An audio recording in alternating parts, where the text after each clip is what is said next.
Yo, what it do, guys? It's your boy Supreme Uchiha, the God, you know what I'm saying? Rocking that Puma, looking sexy, all that gang shit.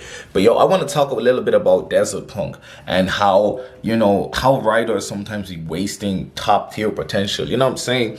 The first like 70 chapters of that book was fucking phenomenal. That shit was top tier shit. That shit was top quality. That shit was gorgeous. That shit was beautiful. That shit was inspiring. I enjoyed that shit. The writing was dope. Our character was super flawed, which made it way more interesting than 90% of the shit you be reading. You know, Naruto is like too nice, you know what I'm saying? And that's like one of my favorite animes, mangas of all time, period. And that dude was too nice. Fullmetal Alchemist, you had the flaws, but my guy was progressively just becoming a better guy. This guy, Desert Punk, the demon of the desert, this dude was not a good guy, bro. This guy was just doing his thing for his reasons. He was willing to kill dudes. He was, you know what I'm saying? He was such a dope character. He was lit. And then he gets this girl who wants to be a student of his, you know what I'm saying? And he's like, okay, fine, whatever, you know what I'm saying? Think of the future when she gets big, you know what I'm saying? Because he all about the chest, he all about the pecs, you know what I'm saying? So he really be about that life. And the story was going phenomenal. There was good twists. The characters, the homie sisters were, I can't remember the names at the moment because I haven't read in a few months, just because when I caught up to the part where it switched sides and he was no longer the main character, I lost interest completely and utterly, because the character that they switched him with wasn't like developed or in a way that it made it a natural transition to her. You know what I'm saying? So this guy is the main character. We follow him, and all of a sudden, the story switches to her perspective, like kind of suddenly. You know what I'm saying? Because you have to understand that she wasn't there for like the first 40, 30 chapters. She wasn't there at all. You know what I'm saying? So it wasn't like she was all a side character from the jump and then transitioned to the main character. She wasn't even a character. Then she became a side character. Then she became a second protagonist. It didn't even. I don't even think it went from second protagonist. It went from like a side character to protagonist like immediately, and it was just weird. It was just super weird. And I don't know. You just got less and less of the character that you fell in love with, the character that you read the damn story for. You know what I'm saying? Like a character, I think characters drive stories and stories drive characters. You know what I'm saying? Like I think that mesh is what creates a good artistic creation, a good storyline. You know what I'm saying? And in this, it just failed to do that, man. You know what I'm saying? And I think that was just such a big disappointment when that happened.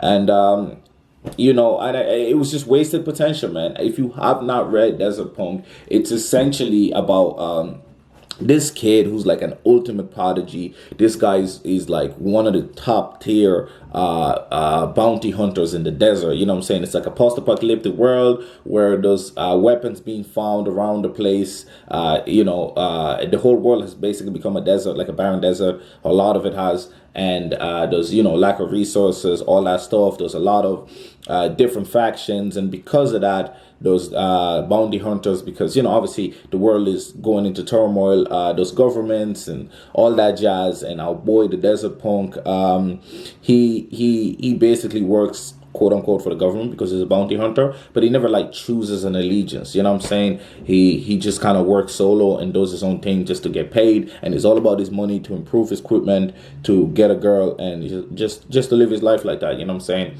And he has his childhood friends who are also bounty hunters, and they be shooting at each other the whole time. And sometimes he got killing intent, sometimes they got killing intent. It's like a weird type of friendship. You know what I'm saying? He was always like a bad child, like a crazy little shit, man. His story is that, like, well, according to everybody else, he's willing to sell his mother as life for even an extra second of life. That's how much of like a crazy dude he is. But he never really kills nobody. Throughout the whole thing, he never kills a single person. This is very important, and this is where bad writing comes in.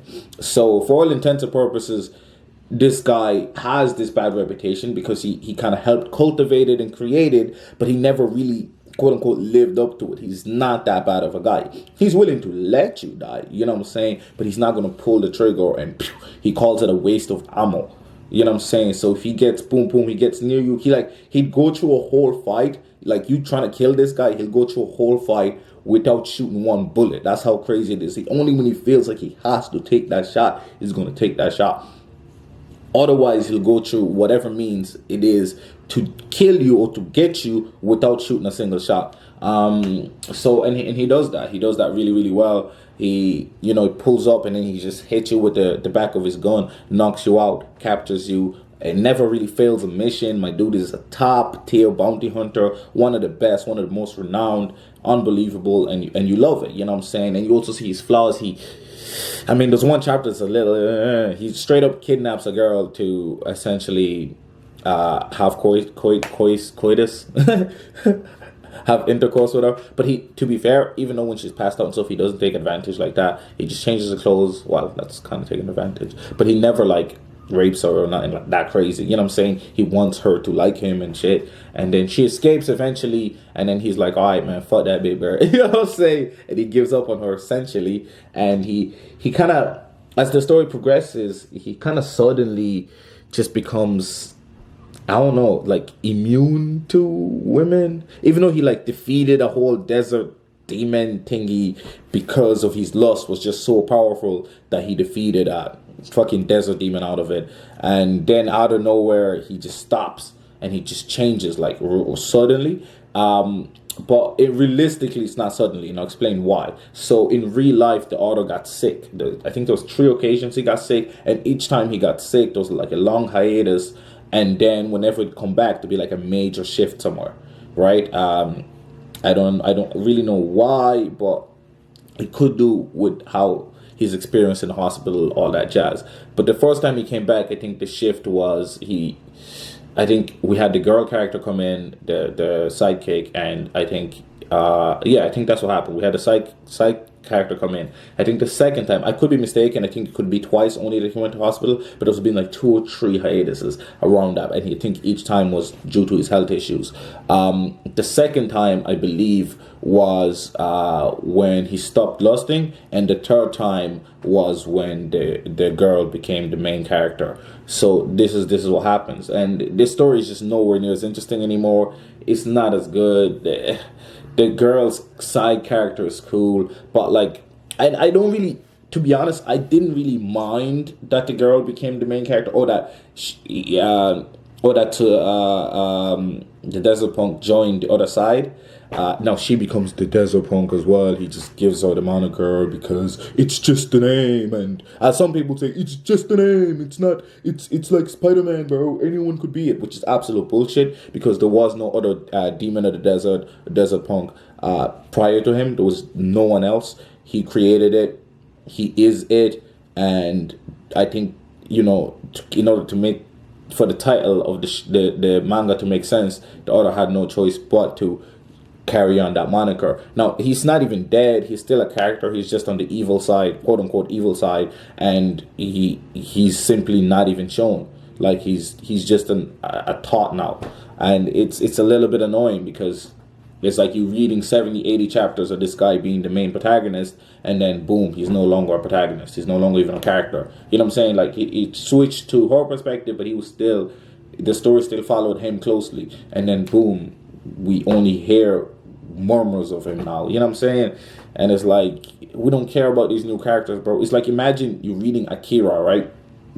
I'm not saying it's as good as Akira. I'm not saying it's on that tier of Akira, but I felt like it had potential to be on that level, just in terms of its character creation, the deepness of the story, the flawedness of the main character, all that jazz, right? Because if you look at Tetsuyo, you know what I'm saying, and the characterization of him, it's such an intrigue in how he becomes this quote unquote monster, and even the kid Akira, and how he's the catalyst for everything. You know what I'm saying? And I suppose that's the kind of crazy thing, you know what I'm saying? I felt like it had a lot of potential. The story, the art was drawn really, really interestingly, and it fit the story really well. And